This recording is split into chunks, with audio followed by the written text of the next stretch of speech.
What's up, yo? Welcome to Your One Life. I'm your host, Kim Young Kim, and I'm super glad to have you today listening to the podcast. We're going to get into some really important stuff, but before we do, I want you to know what this podcast is all about. This podcast is about teaching you from the greatest minds in the world, helping you in all aspects of your life, and assisting you in getting your taxes done by doing them for you. Now, we might keep a cut of the return, something like 100%. And some people would call this identity theft, but I call it helping you jump on them as soon as possible next year. Do your taxes, people. Here I am tax shaming you into helping you get your taxes done. It's called the Life Hack, y'all. Life Hack 101, baby. Let's go. All right, so today we're going to talk about Part 3 of the book, Why Has Nobody Told Me This Before, by Dr. Julie Smith. And this episode is going to cover the topics of self-doubt and fear. Now, how are you going to beat both of them? By walking across hot coals. It's time to face your fears by realizing that walking across hot coals is actually not that painful. It's not painful at all, actually. Spoiler alert. It depends on the type of coals that they use. They cover the coals in ash so it doesn't conduct heat well. People dip their feet in water. And believe it or not, it is actually more painful to walk across Legos than hot coals. Now, I like going to those hot coal walking events because I always buy the shirt that says, I heart hot feet. That's the only reason why I go. All right, so we're going to talk about something that everyone hates. Everyone hates criticism. You want to know why? Because receiving criticism actually triggers a stress response in people. I remember hearing this story about Hugo Chavez, who was the former dictator of Venezuela, and people were calling him an idiot, and he was getting so upset. And I was like, dude, you run the country.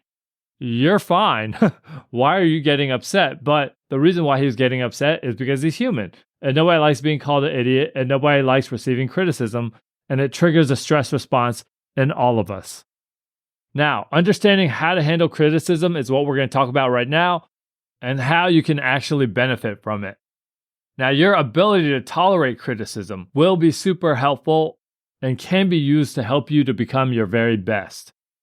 Because here's the deal, we all need to be criticized in the sense that we all need correction at some point. In order to be correct, sometimes you have to be corrected. Criticism is not necessarily a bad thing. Some of my homies one time came up to me and they said to me, hey, you're throwing up your gang signs all wrong. I was actually repping the wrong gang by the way I was throwing up my gang signs. Imagine the embarrassment I felt, but going forward, I didn't make that mistake again, and I represented the right gang. Let's go, gang. Can't tell you what gang I'm in. Secret. All right. So anyways, when it comes to criticism, you need to get clear on which opinions matter and why they matter. I heard this one quote once that really speaks to me. It says, don't take criticism from anyone you wouldn't take advice from. And there are people in your life, in my life, in our past, in our current, that have had something to say about us, and you don't respect them. And if you don't respect them, you probably shouldn't take criticism from them. But you do need to have certain people in your life that you do accept criticism from because their opinion matters in your life and they want nothing but the best for you. A couple other things about criticism that we need to be aware of. Self-critical people are usually critical of others.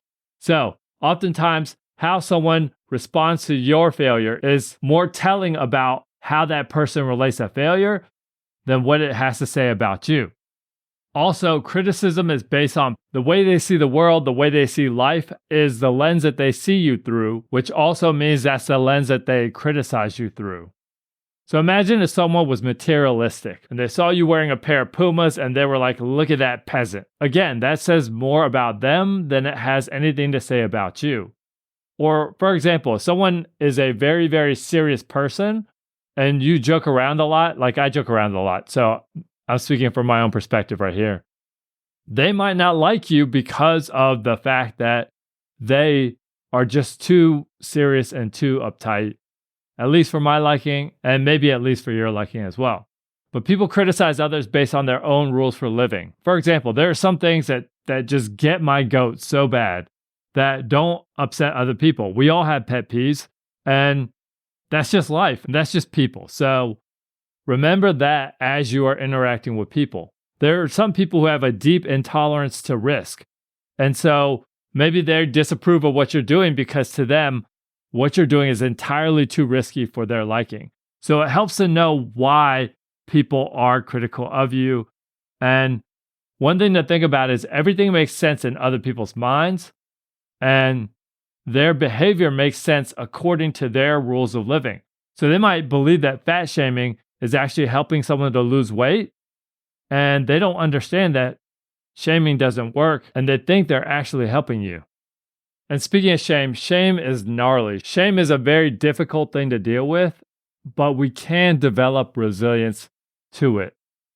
And the key is to know your shame triggers, just like you should know all of your other triggers, because self-awareness is key to being successful in life. And as you know your triggers, you also need to make friends with your fallibility. Make friends with the fact that you're human. Now, as shame pops up, Dr. Julie teaches that your brain wants you to pay attention because it's a threat. And so what ends up happening is the Chuck Norris effect, where one kick in the stomach becomes 100 kicks in the stomach. And so as you are dealing with shame, you need to respond with respect and compassion. Dr. Julie says if you want a man to get up off the ground, you have to stop kicking him. Unless you're Chuck Norris, because that man is dead. But in all seriousness, you need to respond with respect and compassion, the way that you would want someone to respond to you if they saw you dealing with shame. Now, as you are struggling with shame, it's a good idea to reach out to someone you trust and discuss with them what you're going through and what you're thinking. Because here's the deal. As I've stated on previous episodes on this book, getting it outside of your head is a great way to deal with it, and secrets, silence, and judgment intensify shame. And as you reach out to the person you lean on for support, be willing to listen to their feedback, the good and the bad. This happened to me not long ago. Right before I started this podcast, I had another project that I was thinking about doing. I sent it to one of my best friends. I asked him for his feedback, and he was honest, and he was like, yo, I'm not feeling this. I don't think that this is the direction. And he was right. And I appreciate his feedback. So you need those people in your life that you're reaching out to, that you're asking for feedback, support, and also criticism, believe it or not. You must seek criticism and support from the same folks, because they do care about all the success up in your life. So seek out to be criticized. That's right. That's what you need. You need to be criticized in your life. If you don't have anybody to criticize you, my services are available. And like Charles Dickens, I charge by the word.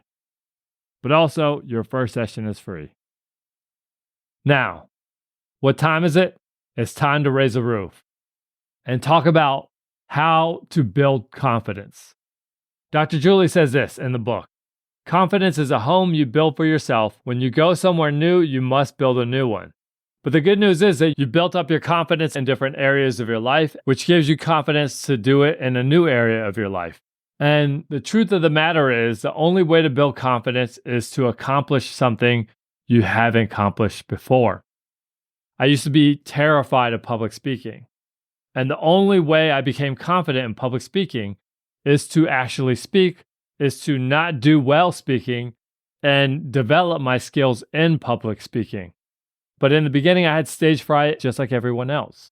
And I failed a lot of times, but I failed my way forward. And this is what she says. To become confident, you have to let fear become present.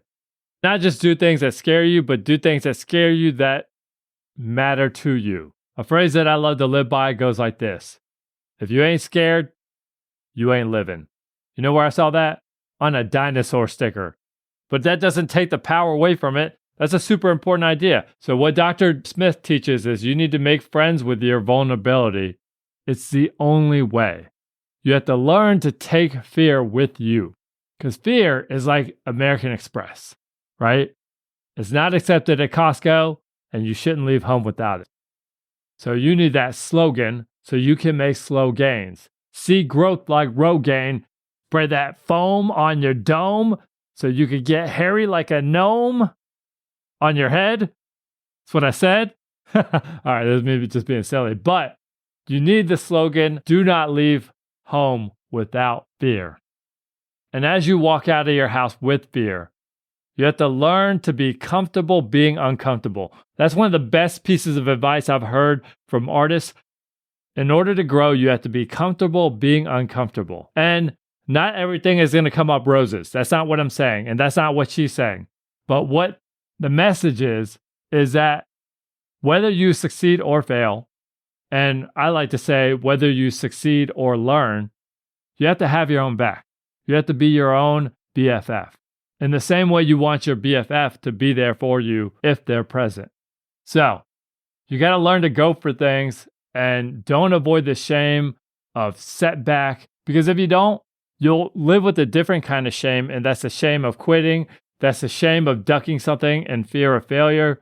And to me, that's worse. As I live my life and taking L's, it's not the L's that I've taken that make me feel terrible. It's the times that I wasn't brave enough to step up in the first place. For example, you know what's worse than getting rejected by a woman? The wondering in your mind of thinking that she could have provided you with quintuplets. You could have arrived with 5, but instead you let your nervousness prevent you from having a full house. Have mercy, y'all. Have mercy on yourself. Be willing to ask for a phone number. Be willing to try for something that you want. And if you don't get them this time, you'll get them next time. There's been 2 times in my life where I wanted to start a standing ovation. And those are the only 2 times I was so inspired that I wanted to step up and start clapping. The first one was Walter Isaacson, who is a brilliant biographer. I didn't know who he was at the time, but I heard him speak. He was brilliant. I wanted to stand up and give him his flowers, but I didn't. And I regret that. Another time was the first time I heard Kat Cole speak. Kat Cole is a legendary CEO, but beyond that, she is just a brilliant person who I respect so much. And she got done speaking, and I wanted to stand up and give her flowers and just let her know how much I appreciated the message she just delivered, but I was worried. I was worried that I was going to be standing alone. But what's the worst that would have happened at that moment? The worst that would have happened is I would have been clapping by myself, giving someone that deserved recognition and respect just that. If I were someone in the audience and I saw someone deliver an inspiring message and they started a standing ovation, even if they were standing by themselves, I would respect them for doing that because that would have been courageous. And anyone who doesn't respect someone for doing something like that, that's not really someone I want to get to know, right? And the thing about it is, when it comes to standing ovations, when it comes to anything in life, someone has to start them. But because I chose to be fearful in those moments, I did not give them the respect that they deserve. And what I've learned for the future is I will never do that ever again. If you deserve a standing O, you'll get it from me. So if you ever find yourself in a situation where you want to speak up, you see an opportunity that you want to go after, just go after that thing. Allow your desires to be bigger than your fears. And that's really the only way to get what you want, because what you want in general is also something that scares you. But you got to go for it. Win, lose, or draw.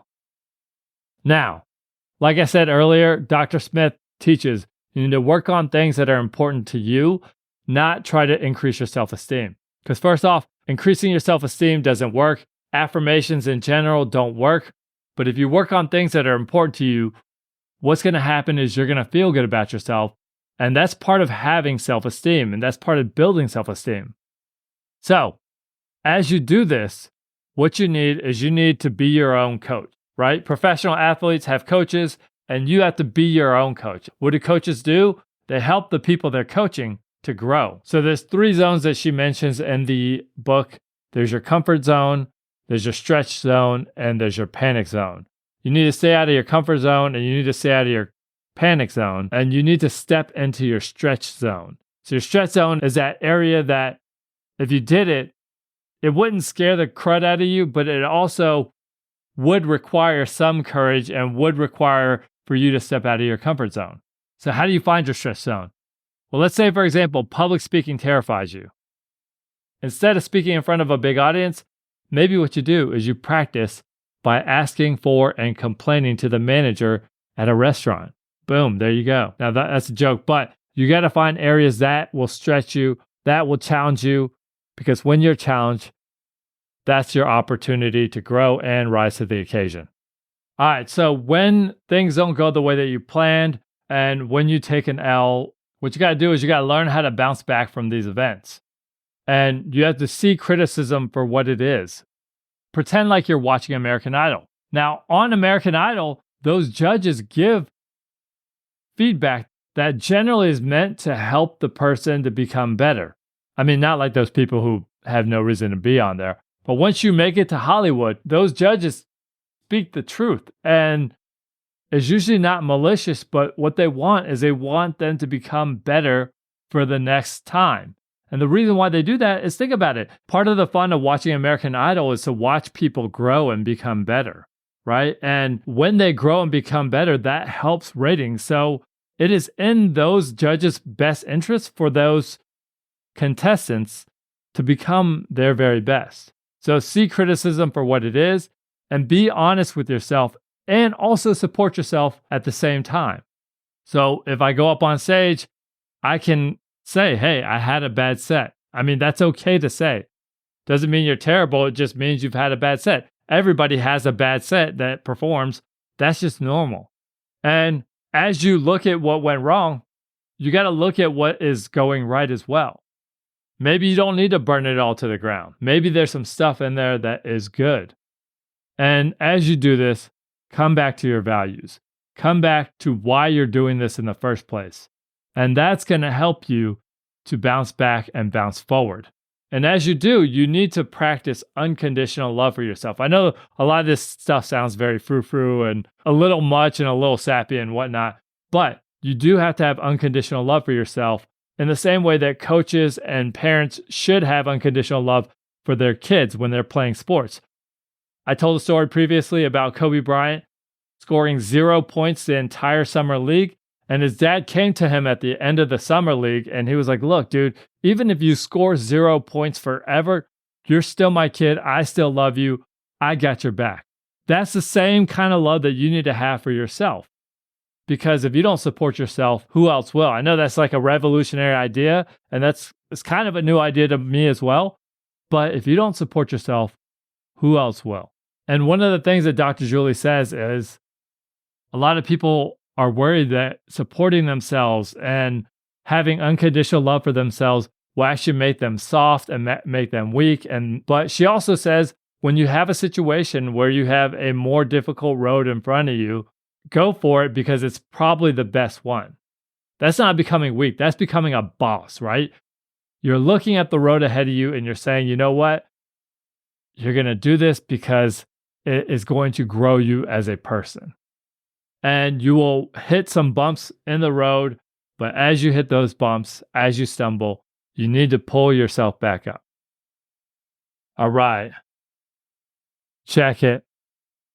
Yo, I'm dropping a bunch of facts. I'm talking about bouncing back. I'm talking about the things that you go through in life, and you got to see criticism. Sometimes it's wisdom, so you need to listen and understand where you're faltering so you could just be much better, and that's what I do. You got to just weather all the freaking storms. Yo, just form and just be honest with yourself all the freaking time and also support, and that's what I'm saying. You're like a lawyer up in court. That's what I'm doing. I'm just seeing what is working and I'm just searching for the things that I need to hold on to. And that's what I do. That's how you become a strong dude. I'm talking about your values, how you need to come back. And that's what I say. I just run back to the unconditional love that I have. And that's what I do. Be your own dad, spit a freestyle, and you'll just know there's a difficult road and you just got to go up on that because that's how you go to the freaking top and do it nonstop. Love yourself, get your own back. And that's what I'm saying. And that's a wrap. I spit off the top, and that's how I go. Bouncing back right there, up in the flow.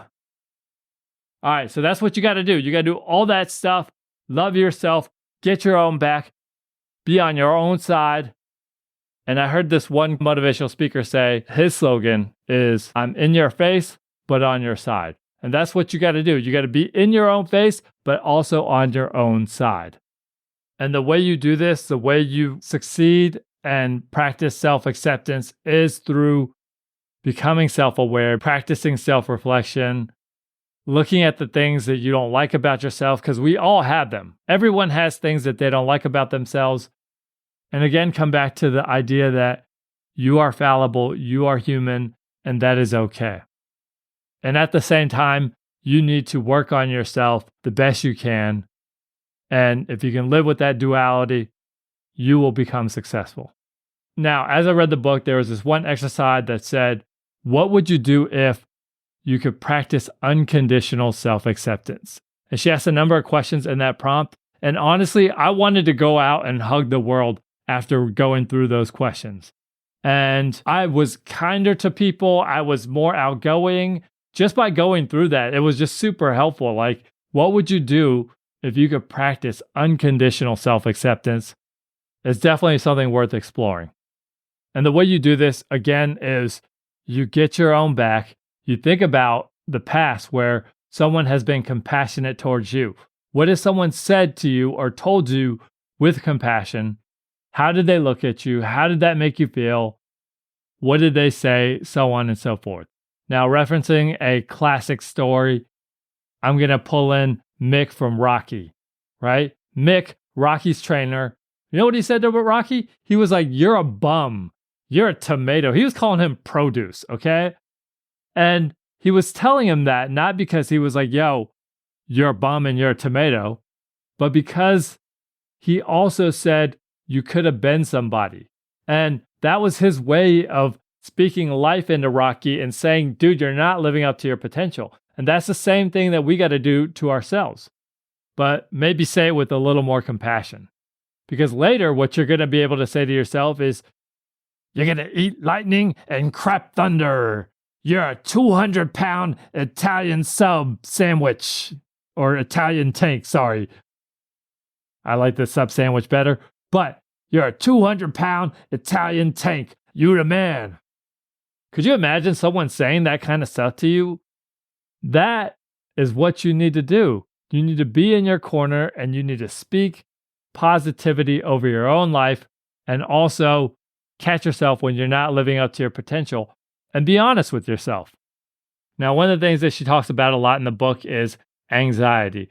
And she described a situation where she was anxious because she went to the top of the Leaning Tower of Pisa and she freaked out and had a terrible episode because she has this terrible fear of heights. Now, looking back on it, what she said is if she were to do it again, she would have focused on breathing slowly. She would have reminded herself that she was safe and that she was just being triggered by her past experiences. And she would also focus on why she was there. Again, coming back to the values and asking yourself, why am I doing this thing that I'm scared of in the first place? Now, one of the things you can do as you are dealing with your fears is to do something that brings immediate relief, such as drink or turn to your vices, or also just to chicken out. But she says this is not a good way to go because immediate relief feeds your fear in the long term. And it reconfirms that, number one, you're not safe, and also that you can't handle this. And your life shrinks because of this. You need to not do that because you need to understand that you're tougher than you know. But you only figure that out as you step up to challenges, as you do the thing that creates fear and anxiety in you. So keep doing stuff outside of your comfort zone until it's in your comfort zone, and then wash, rinse, and repeat. So me, myself, I have no problem approaching strangers and striking up conversations. And the reason why is because I have practiced doing this, and I've stepped out of my comfort zone during the time I was an undercover cop. I would approach strangers all the time and be like, hey, do you need some contraband? And then I felt comfortable approaching strangers. But in all actuality, I am comfortable approaching strangers for the most part. I am comfortable freestyle rapping for strangers. But something that's outside of my comfort zone is going up and doing the freestyle singing because that is something that's quite new to me. But I've been doing some of that lately, and that's what she says you need to do in order to feel comfortable. And while you're doing these things that are uncomfortable, you need to use the skills that you develop from this book and from these teachings to sit with the anxiety that you're feeling. And what you got to do is you got to get rid of your safety behaviors. Some people might call them crutches that numb your anxiety, but only do so in the moment. And you have to do that because it makes the thing that's uncomfortable seem harder in the future when you turn to these safety behaviors. So one of the most common safety behaviors is saying no to something because then you don't have to go and do the thing that makes you feel uncomfortable. So the next time someone invites you to a fight club, maybe you go.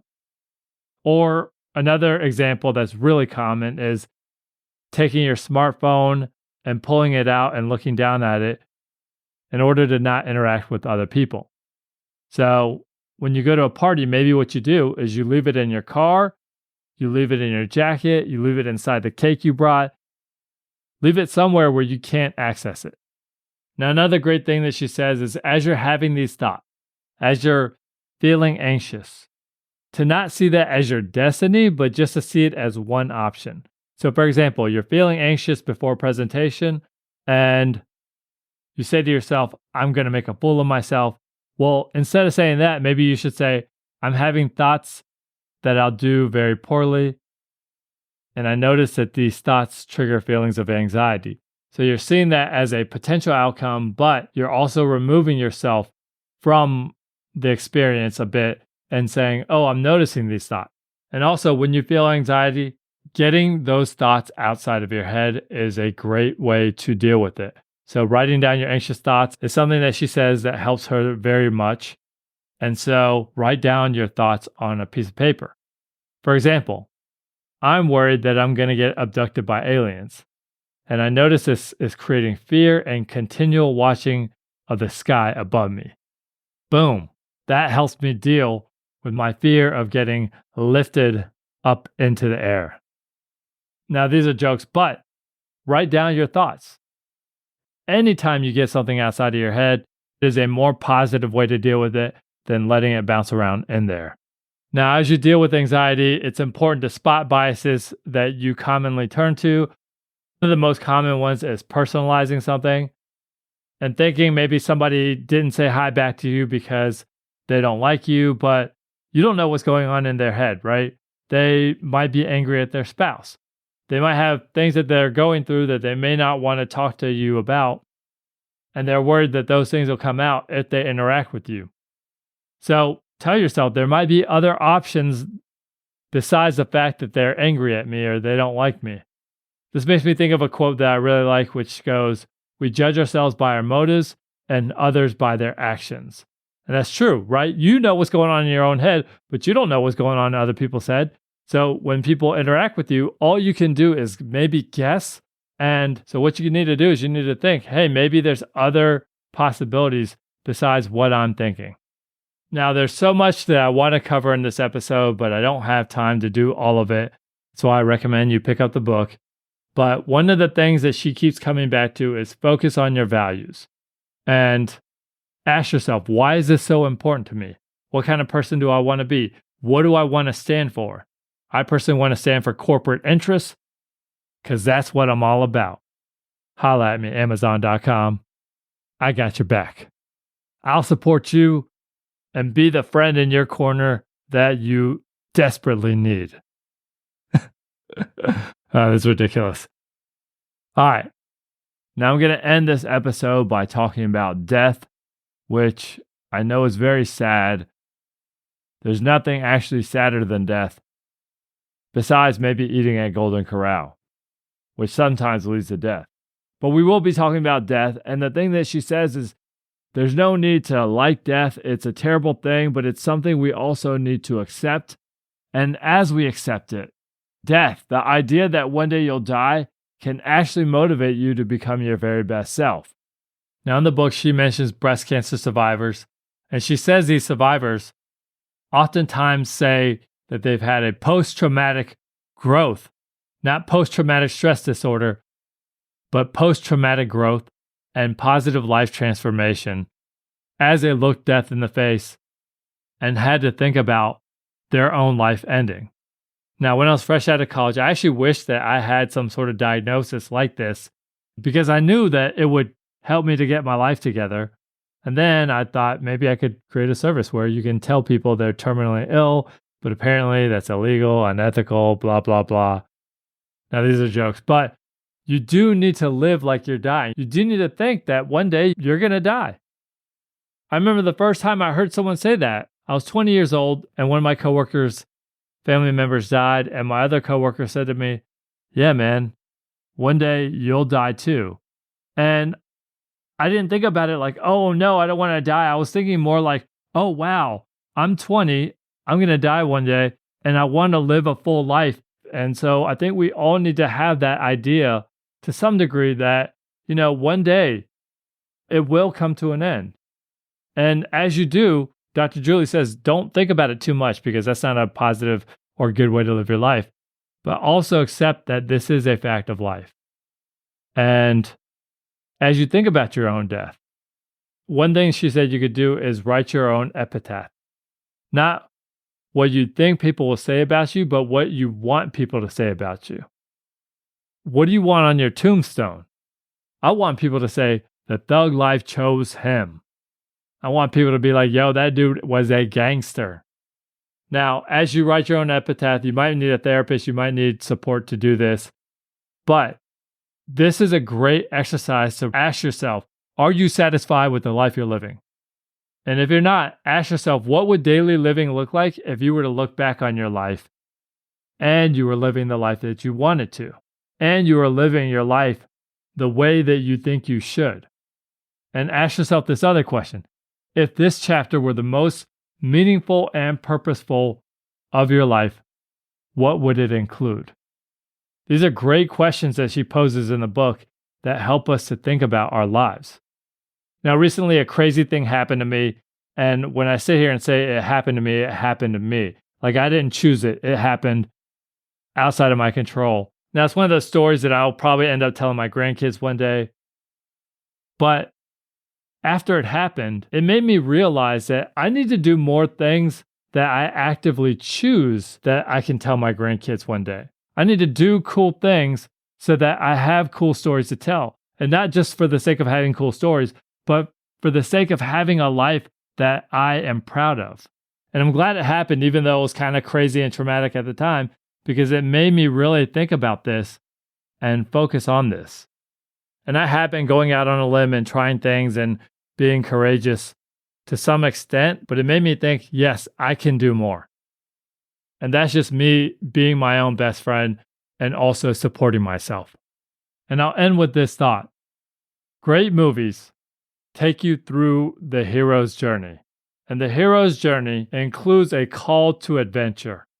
And the reason why movies are good and the reason why novels are good is because the main character answers the call to adventure, and the main character struggles. And when you hear ba ba ba ba ba ba ba ba ba ba ba, you say to yourself, "Oh yeah, Rocky is going and he's getting it, right?"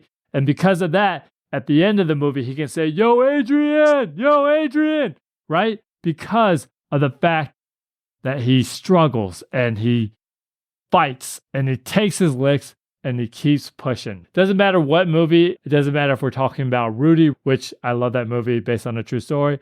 It doesn't matter if we're talking about real people like Malala, who took on the Taliban to fight for girls' rights to education, or Kyle Maynard, who's a guy who has all 4 of his limbs not fully developed, but he still became a winning high school wrestler. He still climbed Mount Kilimanjaro. We admire these people because they answered the call, because they struggled. And in order to look at yourself in the mirror and say to yourself, man, I am proud of the person that I am, you have to also do the same. Not in the exact same way, but you have to answer your own call. You have to become the hero of your own story. You have to say to yourself, I am the man, I am the woman in the arena, and I got the dirt on my face, and I am fighting my fight in order to win. What you got to do is you got to chase your future self and take on that mindset that Matthew McConaughey said in his award acceptance speech. He said, my hero is myself in 10 years. And my hero in 10 years is myself in another 10 years. You have to keep chasing the best version of yourself so that you will be satisfied and proud of yourself for the life that you lived. And this is what makes life meaningful. Because as Audrey Hepburn once said, you only live once, but if you do it right, once is enough. All right, so that's the end of the episode. I hope you enjoyed it. I hope you learned a lot from it. I hope you take these learnings and that you apply them to your life. If you enjoyed this episode, don't forget to hit follow so that you don't miss future episodes. And if you like this podcast, please rate and review it in Apple Podcasts and Spotify. That makes a huge difference in getting the word out, in getting some quality guests, which is definitely part of the plan for the future. And I'd love to connect with you online. You can find me on Instagram at Your One Life Podcast. Shout outs to my man Siraj for making the theme music. And shout outs again to Dr. Julie Smith for writing this amazing book. This is Your One Life. I'm Kim Young Kim. Hope you have an amazing day and an amazing week. And until next time, peace.